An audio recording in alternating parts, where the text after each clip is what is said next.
The air left my lungs when Julian Vance stopped the quarterly review just to mention the centimeter I'd shaved off the back of my neck. 30 people were staring at me, but I only felt the heat radiating off his gaze from the head of the mahogany table. "Ms. Hayes." His voice was a low, controlled rumble. That subtle change. It highlights a certain sharpness we haven't seen before, a good development. My hands, hidden beneath the table, immediately began to tremble. It wasn't the compliment that shocked me. It was the fact that a man who handles billion-dollar deals had processed a detail that my own mother hadn't noticed. And the way his eyes lingered made it clear he wasn't talking about my quarterly reports. My name is Amelia Hayes, and my life at 29 was defined by predictability. I was a senior analyst at Vance Holdings, which meant I excelled at making sure things ran smoothly, invisibly. My routine was a carefully constructed fortress against surprise. Alarm at 6, Z0 a.m., black coffee, the predictable snarl of traffic on the way to the skyscraper downtown, 8 to 10 hours of meticulous data analysis, and then the quiet retreat back to my small, meticulously clean apartment. I wasn't unhappy, exactly. I was stable. Stable felt safe. That stability was the reason I'd risked the haircut in the first place. Not a radical chop, just a few precise millimeters off the length and a clean line at the nape of my neck. A silent, almost cowardly rebellion against the corporate ponytail I'd worn for 5 years. It was a sign to myself that I still existed outside the spreadsheets, even if nobody else noticed. And they hadn't. Not until Julian Vance. Julian Vance was the CEO, the founder, the architectural force behind the entire operation. He was 38, impossibly sharp, and moved through the office like a wave of pure, concentrated energy. He was the kind of man who didn't notice the color of the office walls, let alone the minor adjustments to an analyst's hairstyle. He was the mountain. I was the moss clinging to the base, essential for the ecosystem, but ultimately ignored. After the meeting, I tried to melt back into the anonymity of my cubicle, my pulse still buzzing a frantic rhythm against my ribs. I kept replaying the moment, the silence after his comment, the sudden, terrifying focus on me. Did he often analyze his employees' appearance? No. Julian Vance was professional to the point of being robotic, driven only by performance and profit margins. My evening followed its usual, lonely path. Takeout sushi, a glass of reasonably priced Merlot, and a documentary about deep-sea fishing. I valued this solitude.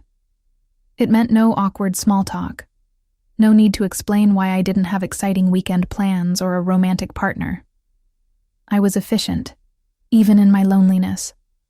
I often felt like a perfectly calibrated machine, doing the right thing, moving at the right speed, but lacking the vital spark of messy, unpredictable human connection. That night, as I scrolled through meaningless social media posts, a cold wave of disappointment washed over me. The haircut was supposed to be for me, a secret little thrill. But now that he'd acknowledged it, now that he saw me, my own private act felt exposed, and my carefully constructed quiet life suddenly seemed too thin, too easily pierced by a single, unexpected comment. I finished the Merlot, trying to numb the insistent hum of his voice in my memory. A certain sharpness we haven't seen before. The next encounter was entirely circumstantial, born of office infrastructure failing at the worst possible time. It was Friday evening, around 7:30 p.m. I was the last person in our department, finishing up a minor adjustment on a critical data set due Monday. The cleaning crew had already passed through, leaving the faint, sterile scent of bleach and polished steel in their wake. I was just about to save the document when the entire floor plunged into darkness. It wasn't a city blackout. The emergency lights flickered on, casting a sickly yellow glow over the rows of abandoned desks. The main power had tripped. I groaned, instantly annoyed. This meant calling facilities, waiting, and probably losing 30 minutes of work. I grabbed my phone, intending to make the call from the relative comfort of the brightly lit elevator lobby. As I rounded the corner near the executive suites, I saw him. Julian Vance, leaning against the glass wall of his own office, illuminated by the muted glow of his massive computer screen which ran on its own backup battery. He was still in his bespoke suit, tie slightly loosened, holding a phone to his ear. He looked less like a titan of industry and more like a very tall, very expensive statue caught in a moment of exasperation. Yes, facilities. The whole West Wing. No, I need this resolved tonight, I heard him say, his voice tight with impatience. He hung up with a decisive snap. I paused, ready to backtrack and wait by the elevators, not wanting to intrude on his high-level irritation. But he saw me. His eyes, the color of storm clouds, met mine in the dim light. "Ms. Hayes, still here?" he asked, not with surprise, but with a kind of resigned acknowledgement. "Just wrapping up the Q3 budget summary, Mr. Vance. I was about to call facilities, too." He pushed off the wall and walked towards me, his leather shoes making barely a sound on the marble floor. "They're aware. Apparently a circuit board fried itself. It will be hours." He stopped a respectable distance away, but in the silence of the darkened corridor, the proximity felt immediate. "I can wait," I said quickly, already planning to find an empty conference room with a charging station and settle in. I had no expectation of conversation, let alone an invitation. He hesitated, rubbing the back of his neck in a gesture of fatigue I hadn't seen him display before. "The file you're working on, the Q3 summary. I need to review those projections before Monday's shareholder meeting. Could you perhaps send it over when you're done? My system is running, but yours is dark." "I haven't saved the latest version yet, sir, and my laptop battery is low." He looked at me for a long moment, a flicker of something unreadable in his eyes. "Tell you what, Ms. Hayes, my apartment is 2 blocks from here. It has redundant power and, crucially, high-speed connection. We can finish the save there. It would save both of us the 2-hour wait for a technician. Strictly business, of course." My first instinct was to decline politely, find any excuse. But the truth was, his suggestion was brutally efficient. And efficiency was my religion. "If it means securing the data, Mr. Vance, lead the way." I grabbed my tote bag.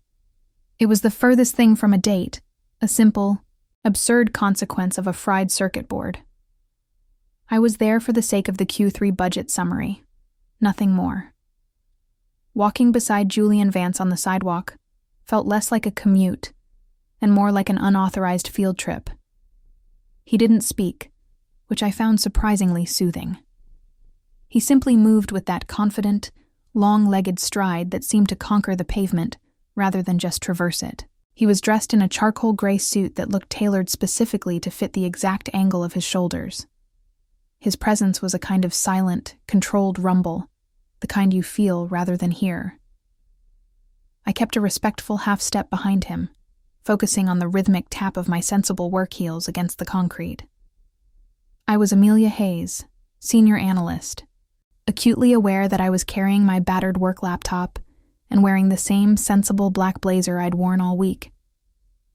He was Julian Vance, owner of the city skyline, and this proximity felt less like an equal sharing of space and more like the moon temporarily entering the orbit of Jupiter. His apartment building was, predictably, a glass monument, one of the few in the city that required biometric verification to even enter the lobby.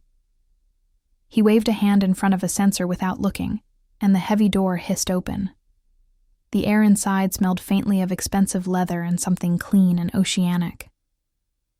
In the elevator, the silence stretched, thick and uncomfortable.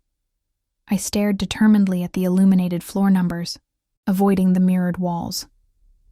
I could sense him beside me, his height commanding the space, but I refused to sneak a glance.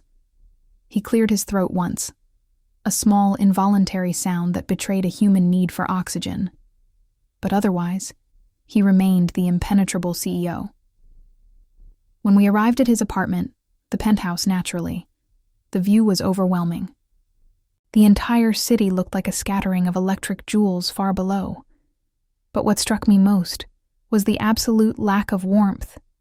The place was stunning, minimalist, and perfectly ordered, like a museum exhibit on wealth. There were no personal photos, no piles of books, no sign of accidental human existence. He led me straight to a vast, dark wood desk that housed a complex network of monitors. "You can dock your machine here. The connection is direct," he instructed, his tone purely transactional. He removed his blazer, draping it over a high-back chair, and rolled up the cuffs of his white shirt. His forearms were surprisingly defined, a small, unprofessional observation I immediately tried to delete from my memory. As I plugged in my laptop, he moved to an elaborate, commercial-grade coffee machine. "Coffee? Or something stronger? It's Friday, though technically, we are still on the clock." "Coffee, please." "Black," I managed, my voice sounding thin in the enormous room. He didn't look at me as he prepared the drink. He simply operated the machine with the practiced efficiency of someone who often worked alone late into the night. It occurred to me then, watching his rigid posture and focused intensity, that this powerful, unapproachable man might be just as solitary as I was, only in a much grander cage. His isolation was polished steel and floor-to-ceiling windows. Mine was functional and cozy. But the isolation was the same. The forced professional silence lasted exactly 10 minutes, the time it took for my laptop to fully boot and the Q3 summary to be securely saved. I sent the file to Julian's main terminal and took a cautious sip of the excellent bitter coffee he'd handed me. He was standing slightly behind me now, looking over my shoulder at the screen, reviewing the final figures. "The growth projections in this sector are aggressive, Miss Hayes," he murmured, his voice closer than was necessary. The scent of his cologne, expensive, subtle, and incredibly masculine, clouded my concentration. "They are aggressive, but supported by the acquisition data from last quarter, sir." I included the sensitivity analysis on sheet 4, I recited, my voice tight and formal, trying to anchor myself in the familiarity of the data. He didn't move away. He just stood there, his presence a heavy weight of concentration and warmth. It was too close for purely professional review. Then, he straightened up, slowly, and I felt the air shift. "I know the data is solid, Amelia," he said, using my first name for the first time. It hit me with the force of an actual physical touch, shocking because his vocabulary, when addressing staff, consisted primarily of surnames and titles. I turned quickly, hoping to maintain the distance. "Sir?" He was looking at me, but not at the screen behind me. His eyes weren't analyzing reports. They were analyzing me. Specifically, they drifted to the precise line where the short hair met my neck, the detail he had noticed in the boardroom. "You seem different since the haircut," he said, his tone low, thoughtful, and entirely without the sharp edge of the CEO. It was the tone of a man trying to solve an unusual, interesting puzzle. "It's just a change in length, Mr. Vance." I tried to dismiss it, my cheeks heating up. I felt instantly foolish for having mentioned the change had been a minor rebellion. "No, it's not just the length." He took a small step closer, and my breathing hitched. "It's how you carry yourself. You've always been brilliant, precise, but you've also been cautious, tucked away. That little bit of sharpness you've introduced visually seems to have leaked into your presence. You walked into this penthouse tonight, late on a Friday, without hesitation. That is new." I stammered, completely blindsided. I was only focused on securing the data, sir. It was a matter of professional responsibility." He gave a slow, almost imperceptible shake of his head. "Of course, always professional. But you know, Amelia, it's exhausting to be constantly responsible, isn't it?" He looked tired suddenly. Truly. deeply tired. The tension between us wasn't sexual yet. It was purely psychological. The discomfort of being seen by the one person I had most desperately wanted to remain professionally invisible to. I felt a surge of panic. Was he criticizing my boundaries? Or was he testing them? I didn't know how to respond to that level of personalized attention. I desperately hoped I was just misinterpreting a stressed CEO making clumsy small talk. The question about responsibility hung in the air, heavy and unexpected. I stood frozen, clutching the coffee mug like a lifeline. Before I could formulate a safe, neutral answer, Julian sighed, a sound that seemed too loud and too human for the CEO of Vance Holdings. He turned his back to the desk and walked over to the expansive window, looking out over the glittering cityscape. He didn't seem to be looking at the view, but past it. I run this city, or at least a significant portion of its financial infrastructure, he said, his voice flat, devoid of ego.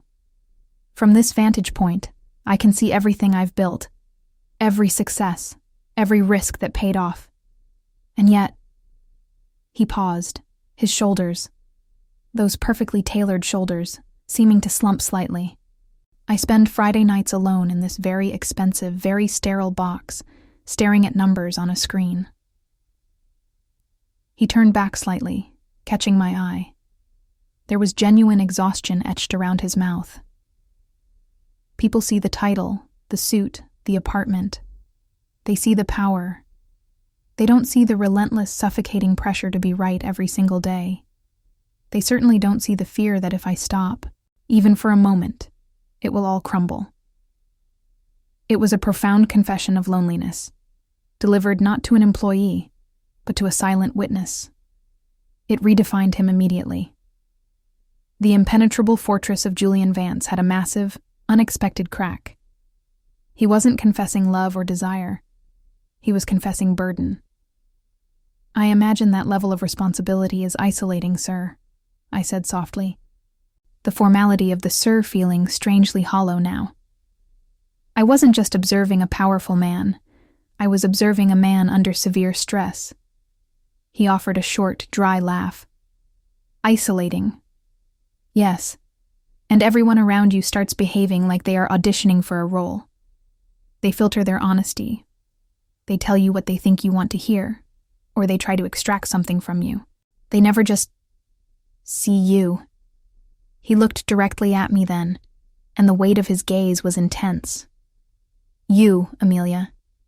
You're the only person in this company who delivers bad news with the same objective clarity as good news. You never soften the data. You never seem to want anything from me other than a signature on a form. That kind of objective honesty is rare. And I've noticed it for years. The realization hit me. He hadn't just noticed my haircut last week. He had been noticing my behavior for years.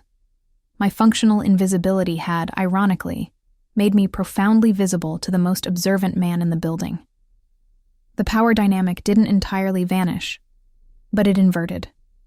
Socially, he was above me. Emotionally, in this moment, he was laying a vulnerability at my feet that demanded I treat him not as a CEO, but as a person struggling to carry his own weight. The knot of tension in my stomach loosened, replaced by a strange, quiet compassion. The business matter was officially finished, the Q3 summary secured, but we didn't rush to end the evening. Julian offered a second cup of coffee, and this time, he didn't return to his massive desk. Instead, he led me to a small, almost hidden seating area tucked into an alcove, furnished with two comfortable, low-slung chairs facing the city lights. This was the safe space. Not the sterile desk, but this quiet, dim corner where the only sound was the distant hum of the city. He settled into one chair, and I took the other, placing my mug carefully on the glass table between us. I apologize if I've made you uncomfortable, Amelia, he said, folding his hands loosely in his lap. I rarely share that level of candor with anyone, certainly not colleagues. It's all right, Julian, I replied, the use of his first name slipping out naturally this time. I felt a surprising ease settling over me, the ease of someone who recognizes a fellow traveler in the land of isolation. I understand. I think most people feel that way, even if they aren't running an empire. It's easy to feel unseen when your life is very organized. He leaned forward slightly, his expression intensely focused. Organized, yes.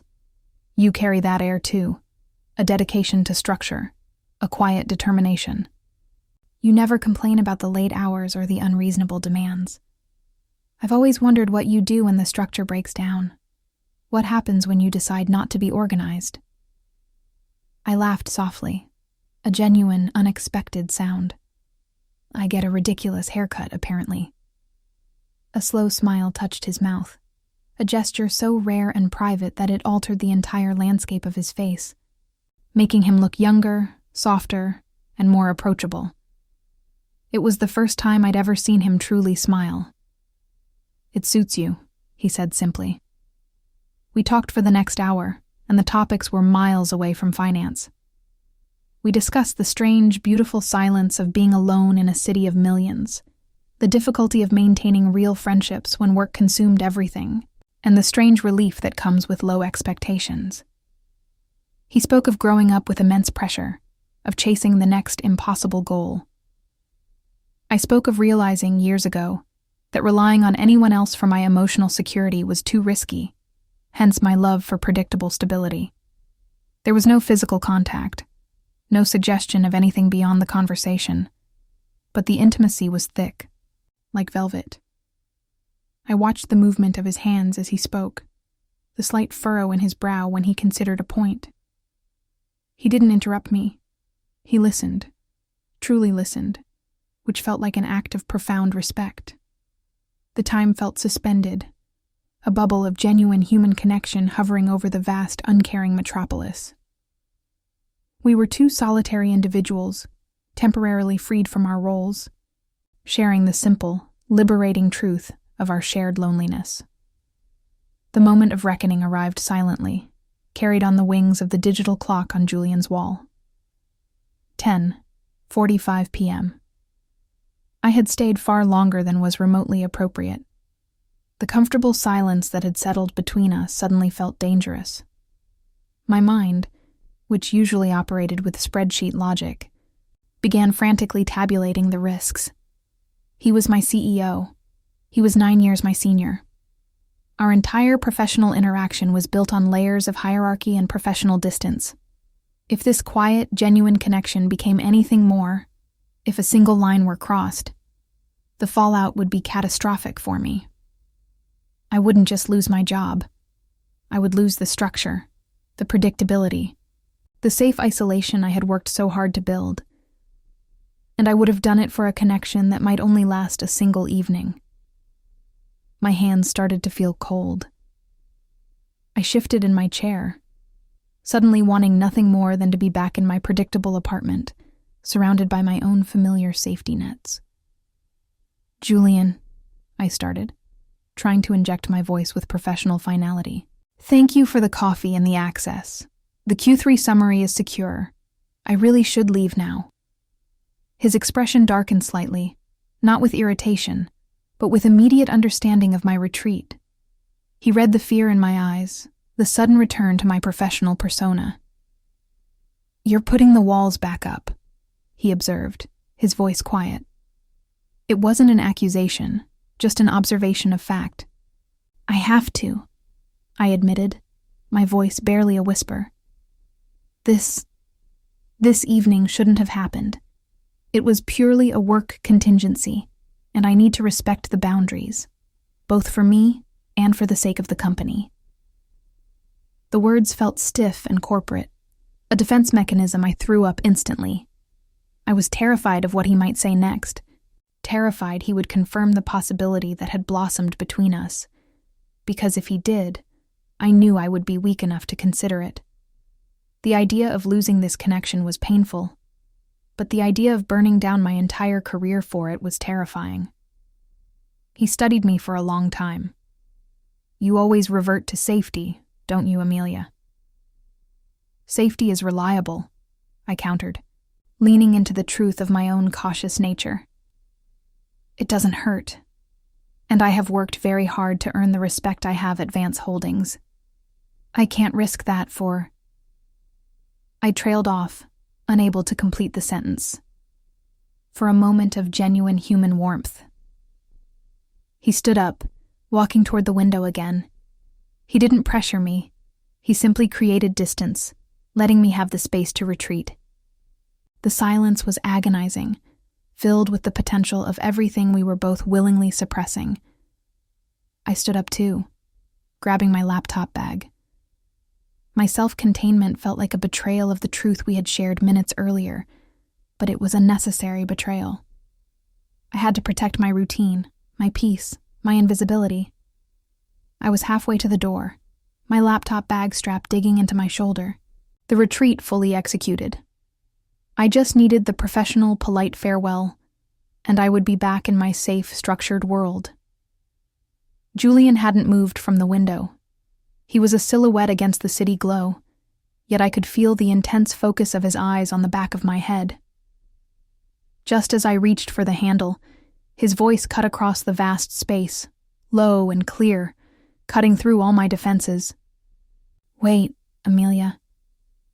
I stopped, my heart pounding a desperate rhythm against my ribs. I couldn't face him, so I kept my hand on the cold steel of the door. "You mentioned the risk," he continued, and his voice held a quality of quiet certainty that was more unsettling than any shout could have been. "You're right. There is immense risk in breaking the rules. I know that better than anyone. But your logic is flawed, Amelia." I finally turned around hesitantly.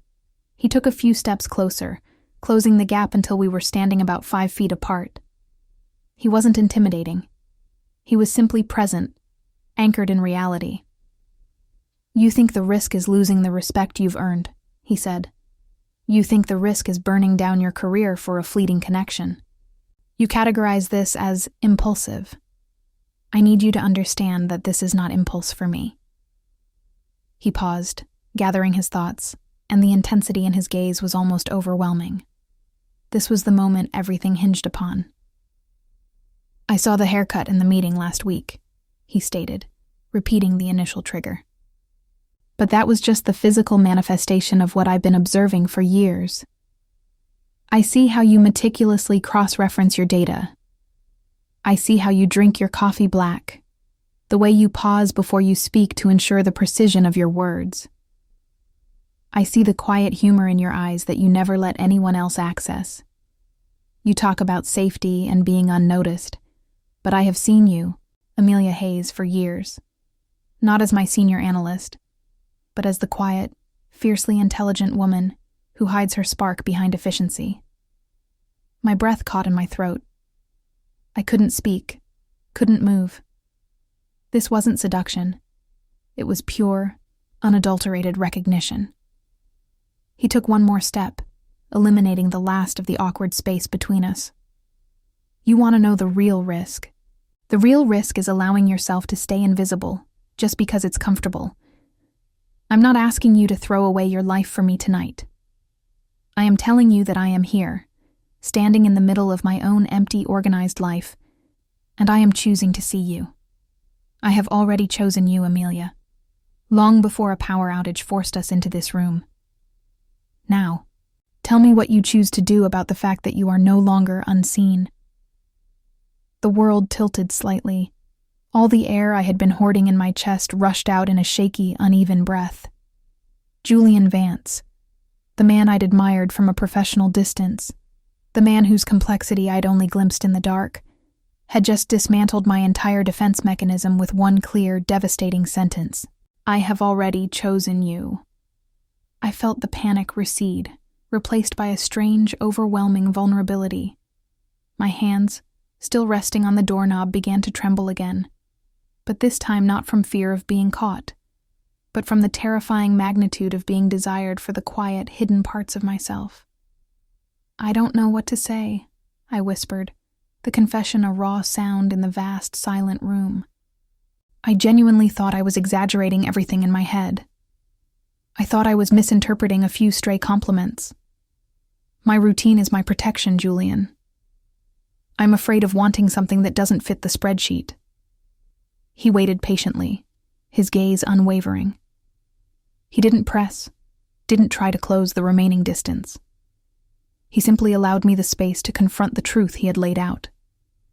"And now you know you weren't exaggerating," he stated. "So what do you do with that truth?" I swallowed hard, forcing myself to look into his eyes. They were the color of deep amber in the dim light, and they held no judgment, only expectation. The honesty I'd always valued in my report suddenly needed to be applied to myself. "I am terrified," I admitted, the fear sharp and metallic on my tongue. "The thought of losing the stable life I have built is almost unbearable. But the thought of going back to being unseen, now that I know you see me, that feels worse. It feels like a genuine loss, a step backward." The tension in the air was so thick it was almost physical. This was the precipice. I could still turn and walk away, preserving my safety, my career, and my predictable loneliness. Or I could take the terrifying leap. "I don't know how to do this," I confessed, shaking my head. "I don't know how to navigate this context. The company, the hierarchy, the secrecy it would demand." A slight, sad smile touched his lips. "We figure it out, Amelia. We respect the structure we have to live in, and we create a new one for ourselves where we don't have to be invisible." He didn't ask for a definitive future, only for a beginning. "Do you accept the risk of trying?" I released the doorknob, the sound of the metal against the wood echoing faintly. I took a single step toward him, a small movement that felt like crossing a chasm. "Yes," I said, the word barely audible but firm. "I choose to stop pretending I didn't want to be seen." The tension didn't break entirely, but it transformed. The air between us, previously taut with suppressed emotion, became charged with possibility. When Julian finally moved, it wasn't to embrace me, but to simply close the distance between us completely. He didn't rush. He reached out and gently cupped the back of my neck, his thumb resting precisely where the new, sharp line of my hair ended. "The haircut," he murmured, a hint of genuine wonder in his voice. It was the perfect provocation. I leaned into the touch instinctively, a gesture of surrender I hadn't known I was capable of. For the first time all evening, I felt the professional armor I always wore finally loosening. I didn't know what tomorrow would bring.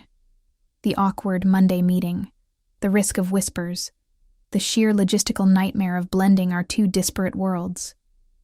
But in this moment, none of it mattered. The fear was still present, a low thrum beneath my skin, but it was now secondary to the exhilaration of having been truly seen.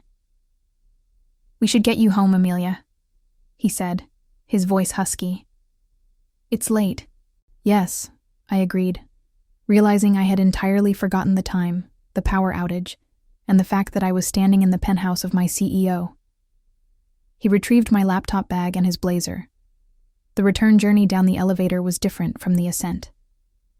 We still didn't speak much, but the silence was now a shared secret, a comfortable promise. We walked the 2 blocks back toward the business district where I had parked my modest sedan. The city was quieter now, draped in the blue-black velvet of a late Friday night. He walked me all the way to my car. When we reached it, he didn't open the door immediately. He turned to face me, the streetlights illuminating the intensity in his eyes. "This changes nothing about Monday, Amelia," he said, his CEO voice returning, firm and clear. "We maintain the professional distance our roles require. But outside of those hours, we find our space. I'm not letting you retreat back into the comfortable safety of being unnoticed." He then did what I hadn't dared to imagine all night. He leaned down, slow and deliberate, and pressed a brief, firm kiss to my forehead, a gesture of ownership and respect, not passion. It was a promise. "Get home safely," he instructed. I nodded, unable to form a coherent sentence, my skin tingling where his lips had touched me. I watched him walk away, his tall silhouette disappearing into the shadows of the empty street. I finally got into my car, but I didn't start the engine. I just sat there, my hands gripping the steering wheel, my heart feeling like a wild bird finally freed from its cage. I had walked into my CEO's apartment as Amelia Hayes, senior analyst, and I was leaving as Amelia Hayes, the woman who had just accepted the risk of being chosen. The story was far from over. It had only just begun.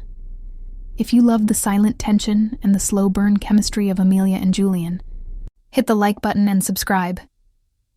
Tell me in the comments, what boundary do you think Amelia needs to break next to keep this secret connection alive? Don't forget to ring the notification bell for the next chapter of Unexpected Choices.